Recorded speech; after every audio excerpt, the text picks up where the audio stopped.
बताएं sir, EMS क्या करना है इस आईपीओ में? बड़े लिस्टिंग गेन के लिए आप अप्लाई कर सकते हैं, और बड़े लिस्टिंग गेन के लिए क्यों अप्लाई करना है उसके कुछ कारण मैं आपको बता दूं। वही स्टोरी है जो इस वक्त मार्केट में चल रही है, small size small price IPO की फैंसी है इस वक्त बाजार में, और इसीलिए बड़े लिस्टिंग गेन के लिए आपको लगाना है पैसा। कैसे? 320 करोड़ का इशू है, ठीक है। 200 से 211 का प्राइस बैंड है, यानी कि छोटी प्राइस के आजकल 200 रुपए के स्टॉक को छोटा ही माना जाता है, बिल्कुल। और मार्केट कैप इसका बनता है करीबन करीबन 1250 करोड़ का बस जी। तो छोटी प्राइस का छोटी साइज का आईपीओ है, उसको रेस्पॉन्स मजबूत मिलता ही है। आजकल सबको लगता है कि इनमें पैसा अच्छे से बन सकता है, पहली चीज़। दूसरा, इनका ट्रैक रिकॉर्ड जो है फाइनेंशियल्स का, ग्रोथ का, पिछले 3 सालों का जो हमारे सामने अच्छा मजबूत ट्रैक रिकॉर्ड है, चाहे वो प्रॉफिट का देख लें चाहे रेवेन्यू का देख लें, अच्छी बात है, कोई दिक्कत वाली बात है नहीं।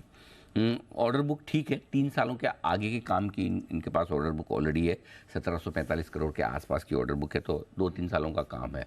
अच्छी बात यह है कि जनरली इंफ्रा कंपनियों में जो सबसे बड़ी दिक्कत होती है कर्ज की, कंपनी पूरी तरह से डेट फ्री है नेट लेवल पर, और ये एक अच्छा संकेत है कि डेट फ्री होना बढ़िया बात है। और एक आखिरी चीज़ जिसकी वजह से बड़े लिस्टिंग गेन बन सकते हैं दीप, वो है अट्रैक्टिव वैल्यूएशंस। 10 से कम के पी मल्टीपल पर स्टॉक आता हुआ दिख रहा है, 9 के आसपास का पी मल्टीपल है, इसलिए अपसाइड की गुंजाइश इन्होंने जरूर छोड़ी है। लेकिन ध्यान रहे, जिस सेगमेंट में काम करते हैं, वाटर ट्रीटमेंट वाले सेगमेंट में वाटेक वाबाग लीडर है।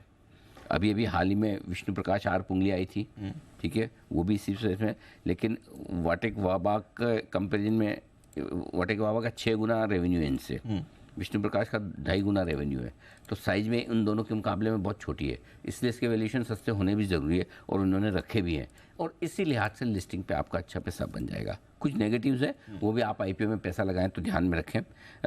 ज़्यादातर बिजनेस इनका उत्तर प्रदेश से है, और यूपी बिहार राजस्थान से 90% बिजनेस वहाँ से आता है, तो फोकस कंसंट्रेशन वहीं पर है पूरा का पूरा। दूसरा ये कि सारे के सारे गवर्नमेंट ऑर्डर्स हैं, सेम विष्णु प्रकाश आर पुंगलिया में जैसा था वही हाल यहीं पे है। इनका और ज़्यादा डिपेंडेंस है, सारे के ऑलमोस्ट 100% ऑर्डर्स गवर्नमेंट से हैं। कैश फ्लो नेगेटिव है पिछले 3 सालों के, यही एकमात्र नेगेटिव इस कंपनी में डंगा का दिखा है। कैश फ्लो अभी तक कंपनी पॉजिटिव कर नहीं पाई है, हालांकि नेट लेवल पे डेट नहीं है, लेकिन इसका मतलब ये कि वर्किंग कैपिटल की बहुत ज़रूरत से ज़्यादा ये डिपेंडेंसी है, और ये इशू का पैसा भी ज़्यादातर इनका वर्किंग कैपिटल में ही जा रहा है, ताकि वहाँ पर कैश फ्लो नेगेटिव जो है, नहीं तो क्या है कि फिलहाल वो तो ठीक है, चलो डेट नहीं है इसलिए काम चल जाए, नहीं तो डेट हो तो फिर आपके लिए मुश्किल हो जाता है। सो ये कुछ एक नेगेटिव है, लेकिन पॉजिटिव ज़्यादा है।